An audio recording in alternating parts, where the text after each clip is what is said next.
Hello everyone, നമ്മൾ ഇന്ന് redox reaction എന്ന് പറയുന്ന ചാപ്റ്ററിൽ നമ്മളുടെ 2025 JEE സെഷൻ 1 ചോദിച്ച ക്വസ്റ്റ്യൻസ് ആണ് ഡിസ്കസ് ചെയ്യാൻ പോകുന്നത്. സോ വളരെ കുറച്ച് ക്വസ്റ്റ്യൻസ് മാത്രം, പല ഷിഫ്റ്റുകളിലായിട്ട് ഒരു അഞ്ചോളം ക്വസ്റ്റ്യൻസ് ഈ ചാപ്റ്ററിൽ നിന്ന് ചോദിച്ചിട്ടുള്ളൂ. പക്ഷേ എന്നിരുന്നാലും നമ്മളുടെ എന്താ പറയുക, ഒരു JEE mains point of view redox reaction ഭയങ്കര ഇമ്പോർട്ടൻ്റ് ആയിട്ടുള്ള ഒരു ബേസിക് ചാപ്റ്റർ ആണ്. കാരണം ഇലക്ട്രോ കെമിസ്ട്രി എന്ന് പറഞ്ഞ ചാപ്റ്ററിലേക്ക് നമുക്ക് അതിൻ്റെ കുറേ ബേസിക് സാധനങ്ങളൊക്കെ നമ്മൾ ഇവിടുന്ന് പഠിച്ചു പോകേണ്ടതാണ് അല്ലേ. പക്ഷേ ചിലപ്പോഴൊക്കെ നന്നായിട്ട് ക്വസ്റ്റ്യൻസ് ഹിറ്റ് ചെയ്യാറുണ്ട്, നമ്മളെ ബാലൻസിങ് ബേസ് ചെയ്തിട്ടുള്ള സംഭവങ്ങളൊക്കെ. ആൻഡ് ഓഫ് കോഴ്സ് നമുക്ക് ടൈട്രേഷൻ അതേപോലെ തന്നെ സംഭവങ്ങളൊക്കെ ഇൻക്ലൂഡ് ചെയ്തിട്ടാണ് ഇവിടെ നമ്മൾ 5 ക്വസ്റ്റ്യൻസ് ആക്കിയിട്ടുള്ളത്. അപ്പോൾ നിങ്ങൾക്ക് നേരെ ക്വസ്റ്റ്യൻസിലോട്ട് പോവാം. സോ ജാനുവരി ഷിഫ്റ്റ് 1 22 ചോദിച്ചിട്ടുള്ള ഒരു ക്വസ്റ്റ്യൻ ആണ്. So some carbon dioxide gas was kept in a sealed container at a pressure of 1 atm and 273 Kelvin. This entire amount of carbon dioxide gas was later passed through an aqueous solution of calcium hydroxide. The excess unreacted calcium hydroxide was later neutralized with a 0.1 molar 40 ml of HCl. If the volume of the sealed container of carbon dioxide was X, then X is dash centimeter cube അല്ലെങ്കിൽ milliliter. So nearest integer answer പറയാനാണ് പറഞ്ഞിട്ടുള്ളത്. നമുക്കൊരു ഹിൻറ്റും കൂടെ തന്നിട്ടുണ്ട്. The entire amount of carbon dioxide reacted with exactly half of the initial amount of calcium hydroxide present in the aqueous solution എന്നാണ് പറയുന്നത്. So ഈ question നമുക്ക് മനസ്സിലാക്കാൻ പറ്റുന്ന കാര്യം എന്ന് പറഞ്ഞാൽ ഇതൊരു കമ്പൈൻഡ് ക്വസ്റ്റ്യൻ ആണ്. നമുക്ക് ഈ ക്വസ്റ്റ്യൻ വേണമെങ്കിൽ സം ബേസിക് കോൺസെപ്റ്റിൽ കൊണ്ടുപോയി പ്ലേസ് ചെയ്യാം, ഈവൻ സൊല്യൂഷൻസിൽ വേണമെങ്കിൽ കൊണ്ടുപോയിട്ട് എന്ത് ചെയ്യാം, പ്ലേസ് ചെയ്യാം. ഇനി അല്ലെങ്കിൽ പി ബ്ലോക്കിൽ നിങ്ങൾക്ക് വേണമെങ്കിൽ കൊണ്ടുപോയിട്ട് എന്ത് ചെയ്യാം, പ്ലേസ് ചെയ്യാം, ബിക്കോസ് കാർബൺ ഡൈ ഓക്സൈഡിന്റെ റിയാക്ഷൻ എന്നൊക്കെ പറഞ്ഞിട്ട്. പക്ഷേ ഇവിടെ ആകെ റിഡോക്സ് ബേസ് ചെയ്തിട്ട് നമുക്ക് പറയാൻ പറ്റുന്നത് ഇവിടെ ഒരു ന്യൂട്രലൈസേഷൻ എന്ന് പറയുന്ന ഒരു പോയിന്റ് ഉണ്ട്. അതായത് ടൈട്രേഷൻ ബേസ് ചെയ്തിട്ടാണ് നമ്മൾ ഈ ആൻസർ മുന്നോട്ട് കൊണ്ടുപോകുന്നത്. അപ്പം നിങ്ങൾക്കത് പല രീതിയിൽ ഈ ക്വസ്റ്റ്യൻ അപ്രോച്ച് ചെയ്യാം. സോ നമ്മൾ ഇതിനെ എങ്ങനെ നമുക്ക് നോക്കാം, ഏറ്റവും സിമ്പിൾ ആയിട്ട് എങ്ങനെ പറയാം. സോ ഈ ക്വസ്റ്റ്യൻ ഇത്രേ ഉദ്ദേശിക്കുന്നുള്ളൂ. നമ്മുടെ കയ്യിൽ ഒരു കണ്ടെയ്നറിനകത്ത് എന്തുണ്ട്, കാർബൺ ഡൈ ഓക്സൈഡ് ഉണ്ട്. നമ്മുടെ കയ്യിൽ ഒരു കണ്ടെയ്നർ ഉണ്ട്. ആ കണ്ടെയ്നറിനകത്ത് എന്തുണ്ട്, കാർബൺ ഡൈ ഓക്സൈഡ് ഉണ്ട്. ഓക്കെ, സോ ഇവിടെ ഉള്ളത് കാർബൺ ഡൈ ഓക്സൈഡ് ആണ്. ഈ കാർബൺ ഡൈ ഓക്സൈഡ് എത്രയാണെന്ന് നമുക്കറിയില്ല. എന്നാൽ ഈ കണ്ടെയ്നറിൻ്റെ അകത്തെ പ്രഷർ എന്ന് പറഞ്ഞാൽ 1 atm ആണ്. സോ ടെമ്പറേച്ചർ എന്ന് പറഞ്ഞാൽ 273 Kelvin ആണ്. ആൻഡ് സിംപ്ലി നമുക്ക് ഇത് STPയിലാണെന്ന് അറിയാം, സ്റ്റാൻഡേർഡ് ടെമ്പറേച്ചർ ആൻഡ് പ്രഷറിലാണെന്ന് പറയാം. Okay, then this entire amount of carbon dioxide was later passed through an aqueous solution of calcium hydroxide. So ഇതിനെ നമ്മൾ ഒരു കാൽഷ്യം ഹൈഡ്രോക്സൈഡ് സൊല്യൂഷനിൽ കൂടെ പാസ് ചെയ്യാണ്. അപ്പോൾ നമുക്ക് എല്ലാവർക്കും അറിയുന്നതാണ്, കാൽഷ്യം ഹൈഡ്രോക്സൈഡും കാർബൺ ഡൈ ഓക്സൈഡും കൂടെ എന്ത് ചെയ്യും, റിയാക്ട് ചെയ്യും അല്ലേ. Carbon dioxide plus calcium hydroxide COH2 ഭയങ്കര ബേസിക് ആയിട്ടുള്ള റിയാക്ഷൻ ആണ്. കാൽഷ്യം കാർബണേറ്റ് പ്ലസ് എന്താ കിട്ടുക, H2 ആണ് ഇവിടെ കിട്ടുക. സോ 1 മോൾ കാർബൺ ഡൈ ഓക്സൈഡും 1 മോൾ കാൽഷ്യം ഹൈഡ്രോക്സൈഡും 8ാം ക്ലാസ് ഓൺവേർഡ്സ് ഈ റിയാക്ഷൻ പഠിക്കുന്നതാണ് അല്ലേ. ദെൻ ദ എക്സസ് അൺറിയാക്റ്റഡ്, ഇവിടെ കാർബൺ ഡൈ ഓക്സൈഡ് നമുക്കറിയാം ഒരു ലിമിറ്റഡ് എമൗണ്ട് ആണ്. ഇത് ലിമിറ്റഡ് ആണെങ്കിലും ഇവൻ എക്സസ് ആണ്. ഈ excess calcium hydroxide was later neutralised with HCl. അപ്പോൾ നമുക്ക് അടുത്ത റിയാക്ഷനും കൂടെ എഴുതണം. ഇവിടെ എക്സസ് ആയിട്ടുള്ള ബാക്കി വരുന്ന കാൽഷ്യം ഹൈഡ്രോക്സൈഡും HClഉം തമ്മിൽ ഒരു ന്യൂട്രലൈസേഷൻ റിയാക്ഷൻ നടക്കുന്നുണ്ട്. സോ ഇങ്ങനെ ഒരു ന്യൂട്രലൈസേഷൻ നടന്നു കഴിഞ്ഞാൽ നിങ്ങൾക്ക് അറിയുന്നതാണ്, ദിസ് ബിക്കം CaCl2 പ്ലസ് എന്താണ് H2O. അപ്പോൾ ഒരു കാൽഷ്യത്തിന് 2 ക്ലോറിൻ വേണം. So 2 HCl. ദെൻ അങ്ങനെയാണെങ്കിൽ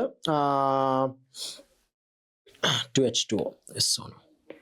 ഇപ്പോൾ ബാലൻസ്ഡ് അല്ലേ, 4 hydrogen 4 hydrogen calcium 2 chlorine. Okay, balanced ആണ്. ദെൻ ഇനി ഇവിടെ പറഞ്ഞിട്ടുള്ളത് if the volume of the sealed container of CO2 was X. ഇവിടുത്തെ വോളിയം ഒരു X വോളിയാണ്. അങ്ങനെയാണെങ്കിൽ X കണ്ടുപിടിക്കാനാണ് ചോദ്യം. ദെൻ ഇവിടെ ഹിന്റ് എന്താണെന്ന് നമുക്ക് നോക്കാം. The entire amount of carbon dioxide reacted with exactly half of the initial amount of calcium hydroxide. അതായത് ഇവിടെ calcium hydroxide, initial calcium hydroxide എത്രയാണെന്ന് വിചാരിച്ചോ, ഇനീഷ്യൽ CaOH2 ഒരു 2x മോളാന്ന് വിചാരിച്ചോ, അല്ല X എടുക്കണ്ട, ഒരു 2n മോളാന്ന് വിചാരിച്ചു. പ്രശ്നം തീർന്നു, 2n, കാരണം X ഇവിടെ ഓൾറെഡി നമുക്ക് ആൻസർ കിട്ടേണ്ടതാണ്. അപ്പോൾ ഇത് 2n മോൾ ആണെങ്കിൽ ഇതിൽ n മോളാണ് ഇവിടെ റിയാക്ട് ചെയ്യുന്നത്. This will be n mole and ഇത് എത്രയാണ്, n മോൾ. അങ്ങനെയാണെങ്കിൽ ഇവിടെ ഉള്ളത് n മോൾ, എസ് ആണോ. ദെൻ ഇത് എത്രയാണ്, 2n മോൾ. അപ്പോൾ നമുക്ക് സിംപ്ലി കണ്ടുപിടിക്കേണ്ടത് ഈ എൻ മോൾ കണ്ടുപിടിച്ച് കഴിഞ്ഞാൽ കാൽഷ്യം കാർബൺ ഡൈ ഓക്സൈഡിന്റെ നമ്പർ ഓഫ് മോൾസ് കണ്ടു. STPയിൽ നമുക്ക് വോളിയത്തിന് നമ്പർ ഓഫ് മോൾസ് കൺവേർട്ട് ചെയ്യാൻ നമ്പർ ഓഫ് മോൾസിനെ വോളിയത്തിൽ കൺവേർട്ട് ചെയ്യാൻ ഒരു ബുദ്ധിമുട്ടുമില്ല. സോ ഇനി ഇവിടെ തന്നിട്ടുള്ള ഹിന്റ് എന്ന് പറഞ്ഞു കഴിഞ്ഞാൽ 0.1 മോളാർ 14 ml ഓഫ് HCl ആണ്. സോ നിങ്ങൾക്ക് വേണമെങ്കിൽ ഇതിനെ ഗ്രാം ഈക്വലൻസി കൊണ്ടുപോയി കെട്ടാം. പക്ഷേ നമ്മൾ ഈ വീഡിയോ കാണുന്ന എല്ലാവരും ചിലപ്പോൾ ഗ്രാം ഈക്വലൻസിൽ അത്ര എന്തായിരിക്കണം എന്നില്ല, പ്രോ ആയിരിക്കണം എന്നില്ല. നമ്മൾ പല വീഡിയോസും ചെയ്തിട്ടുണ്ട് നമ്മളെ യൂണിവേഴ്സലിന്റെ യൂട്യൂബ് ചാനലിലൊക്കെ നിങ്ങൾക്ക് കാണാം. നമ്മൾ നോർമാലിറ്റി ബേസ് ചെയ്തിട്ടുള്ള വീഡിയോ ഒക്കെ ചെയ്യുന്നുണ്ട്. അപ്പോൾ ആ വീഡിയോയിലൊക്കെ നിങ്ങൾക്ക് അല്ലെങ്കിൽ സൊല്യൂഷൻ പോലെയുള്ള ചാപ്റ്ററിന്റെ അടിയിലൊക്കെ നമുക്ക് ഗ്രാം ഈക്വലൻസിന്റെ ഡീറ്റെയിൽസ് കാണാം. അത് നിങ്ങൾക്ക് വേണമെങ്കിൽ പോയി കാണാം. ഓക്കെ, ദെൻ അതർവൈസ് നിങ്ങൾ ഒരു കാര്യം ശ്രദ്ധിക്കാം. ഇവിടെ ഗ്രാം ഈക്വലൻസ് ഇല്ലാതെ നമുക്ക് കാണാം. ഇവിടെ എത്രയേ ഉള്ളൂ, 1 മോള് കാൽഷ്യം ഹൈഡ്രോക്സൈഡ് 2 മോൾ HCl റിയാക്ട് ചെയ്യുന്നത്. സോ നമ്പർ ഓഫ് മോൾസ് കാണാൻ നിങ്ങൾ മൊളാരിറ്റി ഇൻറ്റു വോളിയം ചെയ്താൽ മതി. ഇവിടുത്തെ മൊളാരിറ്റി എന്ന് പറഞ്ഞാൽ 0.1, വോളിയം 40 ml ആണ്. സോ 40 ml ഞാൻ അങ്ങനെ തന്നെ എഴുതി. സോ അപ്പോൾ ഇവിടെ 0.1 into 40, so it's equal to 4 millimol. ഇത് 4 millimol ആണ്. ഇത് 4 millimol ആണെങ്കിൽ നിങ്ങൾ ആലോചിച്ച് നോക്ക്, ഇത്രേ ഉള്ളൂ. ഇത് എത്ര മില്ലിമോൾ ഉണ്ടാവും? 2 millimol. സോ അതിൻ്റെ പകുതി. So 2 millimol. ദെൻ ഇത് 2 millimol ആണെങ്കിൽ N ഈസ് 2 millimol. അങ്ങനെയാണെങ്കിൽ കാർബൺ ഡൈ ഓക്സൈഡിന്റെ ഇനീഷ്യലി നമ്മൾ എടുക്കുന്ന കാർബൺ ഡൈ ഓക്സൈഡിന്റെ വോളിയം എന്ന് പറഞ്ഞു number of moles of carbon dioxide equal to N mole ആണ്. So N equal to here 2 millimol. 2 millimol നമ്മൾ നേരെ എവിടെ കൺവേർട്ട് ചെയ്യാണ്? വോളിയത്തിൽ കൺവേർട്ട് ചെയ്യാണ്. Number of moles equal to given volume divided by 22.4 litre എന്നാണ് നമ്മൾ ചെയ്യുക. Given volume in litre divided by 22.4 and here the volume in litre അല്ലെങ്കിൽ volume is equal to basically 22.4 into number of moles ആണ്. അപ്പോൾ 22.4 into number of moles എത്രയാടാ? 2 millimol ആണ്. So 2 mole വരും. So ഇവിടുത്തെ യൂണിറ്റ് എന്ന് പറഞ്ഞാൽ ഇത് 22.4 ലിറ്റർ ആണ്. അപ്പോൾ ഇവിടെ എത്ര വരിക? 44.8. ഇത് litre per mole. This is litre per mole. മോളും പോയി. അപ്പോൾ 44.8 milliliter ആൻസർ വരും. And which will be approximately 45 milliliter and which will be equal to 45 centimeter cube. 1 milliliter എന്ന് പറഞ്ഞാൽ 1 centimeter cube ആണ്. So the answer is 45 centimeter cube. അപ്പോൾ answer നമുക്ക് കിട്ടി. It is 45. ഓക്കെ, ദെൻ നമുക്ക് അടുത്ത ക്വസ്റ്റ്യനിലോട്ട് അടക്കാം. The species which does not undergo disproportionation. എന്താണ് disproportionation എന്ന് പറഞ്ഞാൽ? It's a special type of redox reaction in which oxidation and reduction takes place for same element in a species. ഒരു particular സ്പീഷീസിൽ ഒരേ എലമെന്റിന് തന്നെ oxidation reduction നടക്കണം. So oxidation reduction നടക്കണമെങ്കിൽ ഇപ്പോൾ for example ഇവന്റെ ഓക്സിഡേഷൻ നമ്പർ X ആണെന്ന് വിചാരിച്ചോ. ഇവന്റെ ഓക്സിഡേഷൻ നടക്കണമെങ്കിൽ ഇവന്റെ ഓക്സിഡേഷൻ നമ്പർ Xനേക്കാളും കൂടണം. റിഡക്ഷൻ നടക്കണമെങ്കിൽ ഇവന്റെ ഓക്സിഡേഷൻ നമ്പർ Xനേക്കാളും കുറയണം. വിച്ച് മീൻസ് ഈ X എന്ന് പറയുന്ന ആള് അവന്റെ ഒരു ഇന്റർമീഡിയറ്റ് ഓക്സിഡേഷൻ സ്റ്റേറ്റ് ആയിരിക്കണം. എന്തായിരിക്കണം? Intermediate oxidation state. അപ്പോൾ ഇവിടെ ClO3 എല്ലാത്തിനും ക്ലോറിൻ ഉണ്ട്. ക്ലോറിൻ -1 മുതൽ +7 വരെ കാണിക്കാൻ പറ്റുന്ന ആളാണ്. അപ്പോൾ ഇന്റർമീഡിയറ്റ് എന്ന് പറഞ്ഞാൽ ഇതിന്റെ രണ്ടിന്റെ ഇടയിലുള്ള ആൾക്കാരൊക്കെ ഇന്റർമീഡിയറ്റ് ആണ്. ഈ +7 ക്ലോറിൻ ഒരിക്കലും +80 പോകാൻ പറ്റൂല. കാരണം ക്ലോറിന്റെ ഹയസ്റ്റ് പോസിബിൾ ഏതാ? +7. അതേപോലെ തന്നെ -1 ഒരിക്കലും ക്ലോറിന് -2 പോകാൻ പറ്റില്ല. ബിക്കോസ് അവന്റെ ലോവസ്റ്റ് പോസിബിൾ ഏതാണ്? -1 ആണ്. അപ്പോൾ പ്രോബബ്ലി നമ്മൾ പറയുന്നത് ഇത്രയേ ഉള്ളൂ. ഇന്റർമീഡിയറ്റ് ഓക്സിഡേഷൻ സ്റ്റേറ്റിൽ ആണെങ്കിൽ മാത്രമേ ഡിസ്പ്രൊപ്പോർഷനേഷൻ പോസിബിൾ ആവുള്ളൂ. അപ്പോൾ ഇവിടെ ഇന്റർമീഡിയറ്റ് ആണെങ്കിൽ ഇവിടെ നോക്ക് 3 ഓക്സിജൻ. അപ്പോൾ 3 × -2 -6. ദെൻ -6 ഈക്വലിന്റെ അപ്പുറത്ത് പോകുമ്പോൾ +6 -1 ഇവൻ +5 ഇവന്റെ ഓക്സിഡേഷൻ സ്റ്റേറ്റ് നോക്കുമ്പോൾ പ്ലസ് എത്രയുടെ വരിക? +1 വരിക. ഇവന്റെ ഓക്സിഡേഷൻ സ്റ്റേറ്റ് നോക്കുമ്പോൾ +3 വരിക. ഇവിടെ +7 വരിക. സോ ഇന്റർമീഡിയറ്റ് ആണ്. ഇത് ഹയസ്റ്റ് ആണ്. സോ ഇവന് ഡിസ്പ്രൊപ്പോർഷനേഷൻ നടക്കൂല. So option 4 is the right answer. Option 4 is the right answer. Okay, then നമുക്ക് അടുത്ത ക്വസ്റ്റ്യനിലോട്ട് അടക്കാം. മാച്ച് ദ ഫോളോയിങ് ആണ്. കുറേ ടൈപ്പ് ഓഫ് റിയാക്ഷൻസ് കൊടുത്തിട്ടുണ്ട് അല്ലേ? Redox reactions. ഇതിന്റെ എക്സാമ്പിൾസ് കണ്ടുപിടിക്കാനാണ്. സോ ഡിസ്പ്രപ്പോർഷനേഷൻ റിയാക്ഷൻ ആണ് ആദ്യത്തത്. അപ്പോൾ ഡിസ്പ്രപ്പോർഷനേഷൻ റിയാക്ഷൻ എന്ന് പറഞ്ഞാൽ ഞാൻ പറഞ്ഞിട്ടുണ്ട് ഒരു പെർട്ടിക്കുലർ എലമെന്റിന് തന്നെ ഓക്സിഡേഷനും റിഡക്ഷനും എന്ത് ചെയ്യണം? നടക്കണം. അപ്പോൾ ഇവിടെ നോക്ക് hydrogen peroxide -1 H2O oxygen -2 oxygen 0 ആണ്. അപ്പോൾ -1 to -2 പോയി കഴിഞ്ഞാൽ റിഡക്ഷൻ, -1 to 0 പോയി കഴിഞ്ഞാൽ ഓക്സിഡേഷൻ. സോ ഡിന്റെ ആൻസർ 1 തന്നെ. ഡിന്റെ answer 1. Okay, so D to 1. അപ്പോൾ D1 ആണെങ്കിൽ തന്നെ നമുക്ക് ആൻസർ ഇവിടെ കിട്ടിയിട്ടുണ്ട്. Option 4 is the right answer. ഇനി ബാക്കിയുള്ള കണക്ട് ചെയ്താൽ മതി. ഓക്കെ, ദെൻ ഇനി ബാക്കിയുള്ളത് ഇവിടെ നോക്കി. എൻ്റെ ആൻസർ 2 അവർ പറഞ്ഞത്. അതായത് കോമ്പിനേഷൻ റിയാക്ഷൻ. എന്താ കോമ്പിനേഷൻ റിയാക്ഷൻ എന്ന് പറഞ്ഞാൽ? It's A type of redox reaction in which in which one of the reactant is in elementary state. ഏതെങ്കിലും ഒരു റിയാക്ടന്റ് elementary സ്റ്റേറ്റിൽ ഉണ്ടായാൽ മതി. So all combustion reactions R combination എന്നൊക്കെ നമ്മൾ പറയാറുണ്ട്. ഇവിടെ നോക്ക്, because oxygen is in elementary state. അപ്പോൾ അത് കിട്ടി.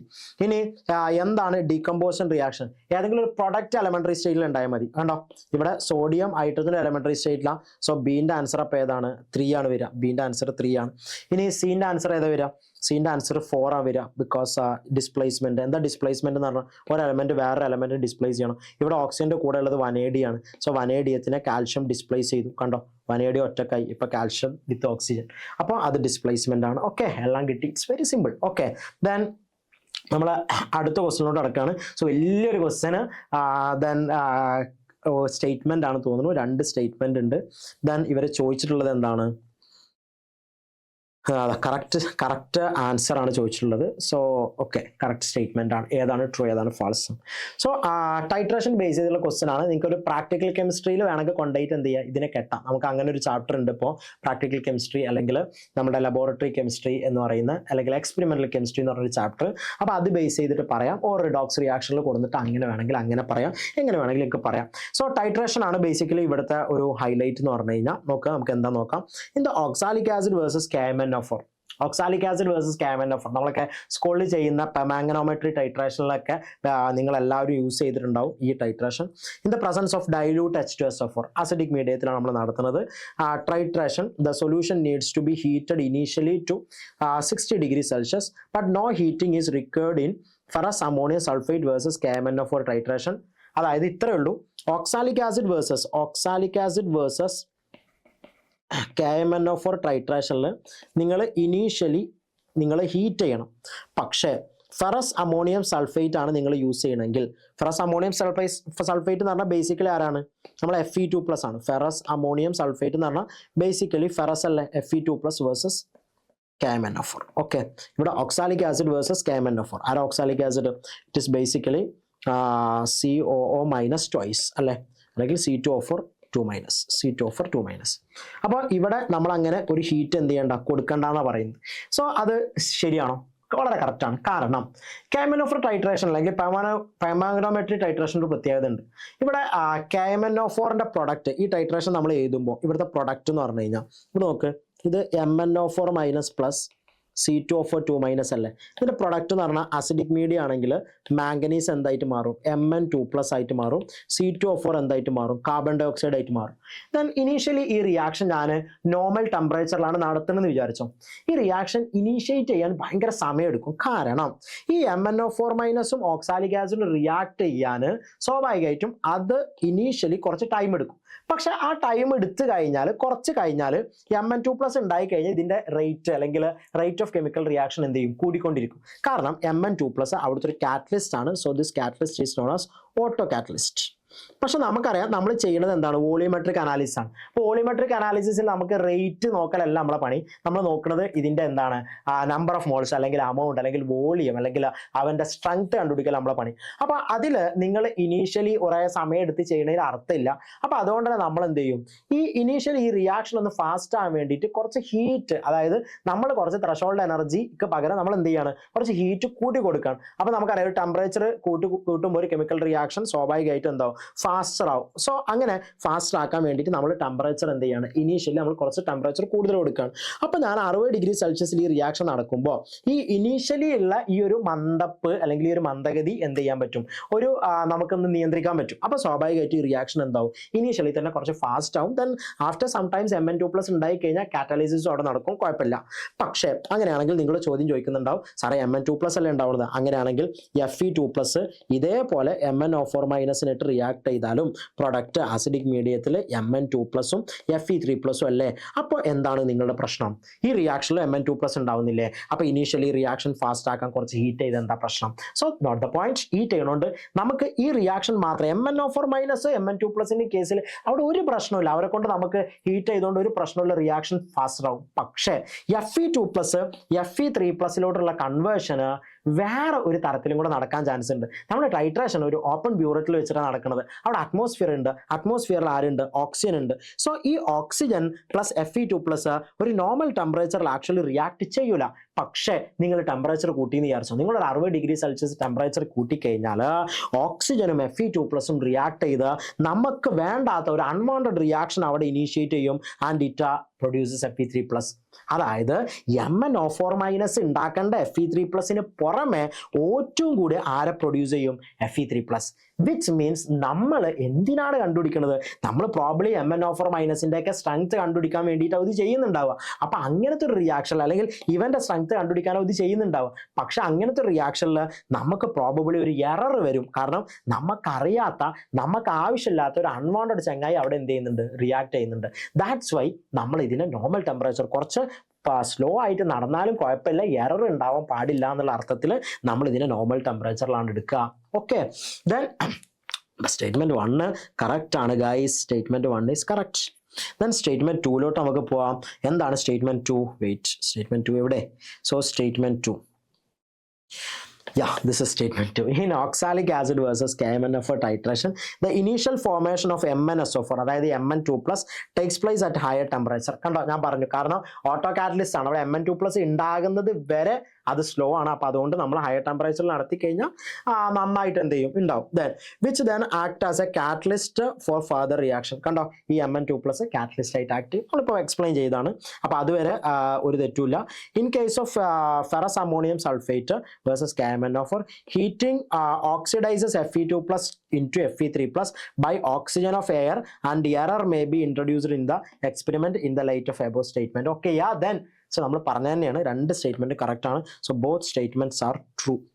Both statements are true. Option 2 is the right answer. Option 2 is the right answer. Okay അല്ലേ? സോ അടുത്ത ക്വസ്റ്റ്യൻ ഇറക്കാം. ക്വസ്റ്റ്യൻ നമ്പർ 5, ജാനുവരി 29 ഷിഫ്റ്റ് 2ന്റെ ക്വസ്റ്റ്യൻ ആണ്.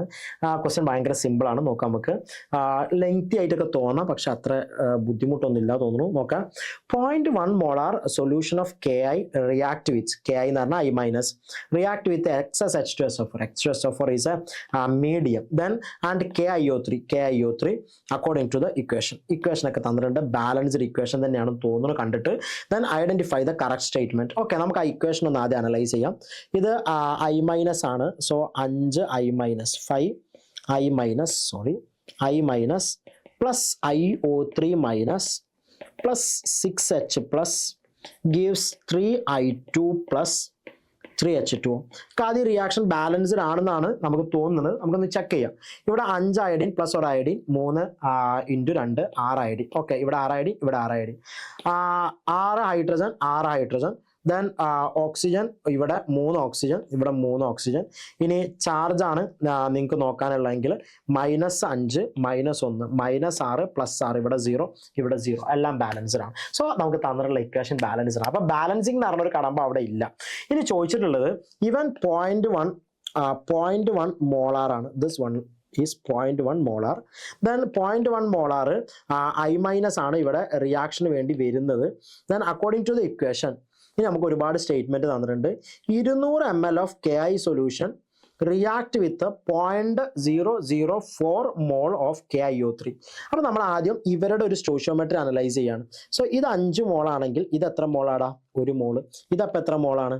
6 മോള്. ദെൻ H+ വേണമെങ്കിൽ എനിക്ക് H2SO4 ആക്കാട്ടോ. അതായത് 6 മോൾ H+ എന്ന് പറഞ്ഞാൽ which will be equal to 3 mole H2SO4. Yes ഓനോ? നമുക്ക് തന്നിട്ടുള്ളത് H2SO4 ആയതുകൊണ്ട് നമ്മൾ അങ്ങനെ എഴുതുകയാണ്.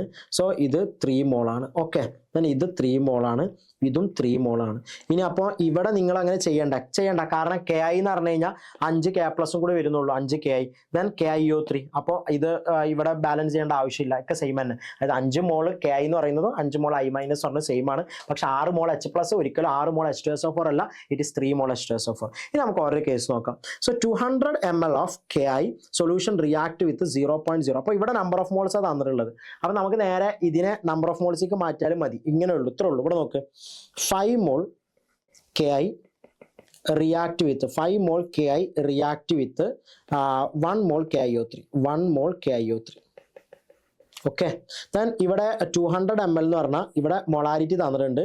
അപ്പോൾ നമ്പർ ഓഫ് മോൾസ് കണ്ടുപിടിക്കാൻ മൊളാരിറ്റി ഇൻറ്റു വോളിയം ചെയ്താൽ മതി. മൊളാരിറ്റി എത്രയാടാ? 0.1. വോളിയം എത്രയാടാ? 200. അപ്പോൾ എത്ര ഇത് വരിക? 20 മില്ലിമോൾ. എസ് ആണോ? 20 മില്ലിമോൾ. അപ്പോൾ 20 മില്ലിമോൾ ആണ്. അപ്പോൾ ഇവിടെ എത്രയേ ഉള്ളൂ? 1 mole KI react with 1 mole KI react with 1/5 mole KiO3 which means 20 millimole. 20 millimole KI react with 20/5 mole അവിടെ അപ്പോൾ മില്ലി വരൂലേ? 20/5 മോൾ മില്ലിമോൾ KiO3. ഇതെത്രയാടാ? ഇതെത്ര വരിക? 4 അല്ലേ വരിക? അപ്പോൾ 4 മില്ലിമോൾ എന്ന് പറഞ്ഞു കഴിഞ്ഞാൽ which will be equal to 4 × 10⁻³ മോള്. 4 × 10⁻³ മോൾ എന്ന് പറഞ്ഞാൽ 0.004 മോൾ. എസ് ആണോ? അപ്പോൾ ഇത് സ്റ്റേറ്റ്മെന്റ് കറക്റ്റ് അല്ലേ? 200 ml KI solution react with 0.004 mole of KiO3. This statement is correct. ഇവിടെ നമ്മോട് ചോദിച്ചിട്ടുള്ളത് ദ കറക്റ്റ് ആൻസേഴ്സ് ആണ്. അപ്പോൾ എ എന്തായാലും കറക്റ്റ് ആണ്. എയുള്ള ആൻസറേ വരുള്ളൂ. സോ അപ്പോൾ ഞാൻ ഇതും സ്ട്രൈക്ക് ചെയ്തു. ദെൻ ഇനി അടുത്ത സ്റ്റേറ്റ്മെന്റ് പറഞ്ഞിട്ടുള്ളത് 200 ml of KI solution react with 0.006 mole of H2SO4 എന്നാണ്. അപ്പോൾ നമ്മൾ അഗൈൻ KIയും അതേപോലെ തന്നെ H2SO4 5 മോള് KIക്ക് 3 മോൾ H2SO4 വേണ്ടത്. സോ അപ്പോൾ നമുക്ക് അത് ചെക്ക് ചെയ്യാം. 5 mole KI react with 3 mole H2SO4. 3 mole H2SO4. And ഇവിടെ നമ്മൾ KI കണ്ടിട്ടുണ്ട്. ഇതും അഗെയിൻ 200 ml തന്നെ ആയതുകൊണ്ട് നമ്മൾ ഓൾറെഡി 200 ml എന്ന് പറഞ്ഞാൽ 20 മില്ലിമോൾ ആണ് കണ്ടുപിടിച്ച് വെച്ചിട്ടുണ്ട്. അപ്പോൾ എത്രയേ ഉള്ളൂ? 1 മോൾ KI റിയാക്ട് വിത്ത് 3/5 മോൾ H2SO4. അങ്ങനെയാണെങ്കിൽ 20 മില്ലിമോൾ KI റിയാക്ട് വിത്ത് 20 × 3/5 മില്ലിമോൾ H2SO4. അപ്പോൾ ഇത് എത്രയുടെ വരിക? അപ്പോൾ നമുക്ക് ഇവിടെ 4 എടുക്കാം. സോ 4 എന്ന് പറഞ്ഞു കഴിഞ്ഞാൽ എത്ര വരും? 12 മില്ലിമോൾ വരും. 12 മില്ലിമോൾ H2SO4. 12 മില്ലിമോൾ H2SO4 എന്ന് പറഞ്ഞാൽ 0.012 മോൾ. എസ് ആണോ? അപ്പോൾ ഇവന്മാർ ഇവിടെ പറഞ്ഞിട്ടുള്ളത് 0.6 എന്നാണ് പറഞ്ഞിട്ടുള്ളത് അല്ലേ? 0.006 മോൾ ഓഫ് H2SO4 എന്ന്. അപ്പോൾ ഈ സ്റ്റേറ്റ്മെൻറ്റ് റോങ് അല്ലേ? ഈ സ്റ്റേറ്റ്മെൻറ്റ് തെറ്റാണ്. ബി തെറ്റാണ്. ഓക്കെ. അപ്പം നമ്മളുടെ ആൻസറിൽ കറക്റ്റ് സ്റ്റേറ്റ്മെൻറ്റാണ് ചോദിച്ചിട്ടുള്ളത്. എ ഉണ്ടാവും, ബി ഉണ്ടാവില്ല. അപ്പോൾ തന്നെ നമുക്ക് 1 ആണ് ആൻസർ കിട്ടുക. ദെൻ നമുക്ക് ചെക്ക് ചെയ്യാം. കാരണം ഇവിടെ ബി ആൻസറിൽ വന്നു. ദെൻ ഇവിടെ ഇനി നിങ്ങൾക്ക് വരുന്നൊരു മിസ്റ്റേക്ക് എന്ന് പറഞ്ഞു കഴിഞ്ഞാൽ നിങ്ങൾ എങ്ങാനും ഇതിന് പകരം 6 മോളാണ് എടുക്കണമെങ്കിൽ ഇവിടെ നിങ്ങൾ 6 വെച്ച് പോകും. ഇവിടെ 6 വെച്ചിട്ട് പോയി കഴിഞ്ഞാൽ ആൻസർ എന്ത് ചെയ്യും? എന്തായാലും തെറ്റും. അപ്പോൾ നമുക്ക് അങ്ങനെ ആലോചിച്ചാൽ മതി. അപ്പോൾ ഇവിടെ സ്വാഭാവികമായിട്ട് 200 ml of KI net react ചെയ്യാൻ ഇത്രേ ഉള്ളൂ. 5 mole KI react with 3 mole H2SO4. അപ്പോൾ 1 മോൾ KIക്ക് 3/5. അപ്പോൾ 20 മോളിന് സ്വാഭാവികമായിട്ട് എത്ര മതി? 20 മില്ലിമോളിന് 20 × 3/5. അപ്പോൾ ഇവിടെ 12 മില്ലിമോൾ. അപ്പോൾ അതെന്തായാലും തെറ്റി. ഇനി അടുത്തത് 0.5. നമുക്ക് അതും കൂടെ ഒന്ന് ചെക്ക് ചെയ്യാം അത് എന്തുകൊണ്ട് തെറ്റുന്നു എന്നുള്ളത്. 0.5 litre of KI solution produced 0.05 mole of iodine. അപ്പോൾ ഇവിടെ അയഡിൻ ആണ് വരുന്നത്. അയഡിനും ഇവനും തമ്മിലുള്ള സ്റ്റോയിഷിയോമെട്രിക് റിലേഷൻഷിപ്പ് നമുക്ക് നോക്കാം. ഇവിടെ നോക്കാം. ഇത് 5 മോളല്ലേ? ദെൻ അയഡിൻ എത്ര കിട്ടുന്നത്? 3 മോള്. അപ്പോൾ 5 mole KI will produce, just listen, 5 mole KI ഇത്രേ ഉള്ളൂ. 5 mole KI will produce 3 mole I2. 3 mole I2. So ഇവിടെ 5 മോൾ എന്നുള്ളതിന് പകരം നമുക്ക് 1 മോൾ എടുക്കുകയാണെങ്കിൽ 1 mole KI will produce 3/5 mole I2. 3/5 mole I2. And ഇവിടെ എത്രയാണ്? 0.5 ലിറ്റർ ആണ്. അപ്പോൾ number of moles equal to molarity into 0.5. So it's equal to 5 into അല്ലേ 5 ഇൻറ്റു 10⁻² മോൾ എന്ന് വരും. 5 × 10⁻² മോൾ. അപ്പോൾ ഇവിടെ 5 × 10⁻² മോൾ KI will react with 5 × 10⁻² into 3/5 വരും. സോ 5ഉം 5ഉം പോയി. അങ്ങനെയാണെങ്കിൽ ഇത് എത്ര വരും? 3 × 10⁻². അപ്പോൾ 0.03 മോൾ വരും. 0.03 ഈസ് ദ റൈറ്റ് ആൻസർ. അങ്ങനെയാണെങ്കിൽ അങ്ങനത്തെ വല്ല ആൻസർ ഇവിടെ ഉണ്ടോ നോക്കാം നമുക്ക്. 0.005 അല്ല, 0.03 മോളാണ്. അപ്പോൾ അതും തെറ്റി. ഓക്കെ. അപ്പോൾ ഇത് റോങ് ആണ്. Then option D, the equivalent weight of KiO3 is equal to molecular weight divided by 5 എന്നാണ്. അപ്പോൾ ഇക്വലന്റ് വെയിറ്റ് കണ്ടുപിടിക്കാൻ ഭയങ്കര എളുപ്പമാണ്. ഇക്വലന്റ് വെയിറ്റ് ഈക്വൽ ടു നമുക്കറിയുന്ന ഇക്വേഷൻ ആണ്. Equivalent weight equal to equivalent weight equal to molar mass divided by n factor ആണ്. So അപ്പോൾ ഇവിടെ n factor എന്ന് പറഞ്ഞാൽ ഇവിടെ ആരുതാണ് KiO3 ആണ്. KiO3 എവിടേക്കാണ് പോകുന്നത്? അയഡിനിലോട്ടാണ്. ഇവിടെ അയഡിൻ്റെ ഓക്സിഡേഷൻ സ്റ്റേറ്റ് എന്ന് പറഞ്ഞാൽ +5, I2യുടെ അയഡിൻ്റെ ഓക്സിഡേഷൻ സ്റ്റേറ്റ് 0. n factor കാണാൻ change in oxidation state +5 to 0 change എത്രയാടാ 5 into number of that element in that compound. ഇവിടെ അയഡിൻ 1 ആണ്, അപ്പോൾ 5 × 1 n factor 5 തന്നെ. അപ്പോൾ ഇവിടെ മോളാർ മാസ് ഡിവൈഡഡ് ബൈ എത്ര വരും? ഇവിടെ 5 വരും. സോ അതന്നെയല്ലേ ഇവിടെയും പറഞ്ഞിട്ടുള്ളത്, molecular weight divided by 5. So option D is correct. അങ്ങനെയാണെങ്കിൽ A and D is the right answer. എയും ഡിയും കറക്റ്റാണ്, ബാക്കിയൊക്കെ തെറ്റാണ്. Okay, so option 1 is the right answer നമുക്ക് പറയാം. സോ ഇത്രയും ക്വസ്റ്റ്യൻ ആണ് നമ്മളുടെ ഈ ജനുവരി സെഷൻ 1 ചോദിച്ചിട്ടുള്ളത്. ബാക്കി നമുക്ക് റിഡോക്സ് റിയാക്ഷൻ ഇനി അടുത്ത സെഷനിൽ കാണാം. സോ ഇനിയും ഇതുപോലെയുള്ള വീഡിയോകളായിട്ട് കാണാം. അതുവരെ ബൈ.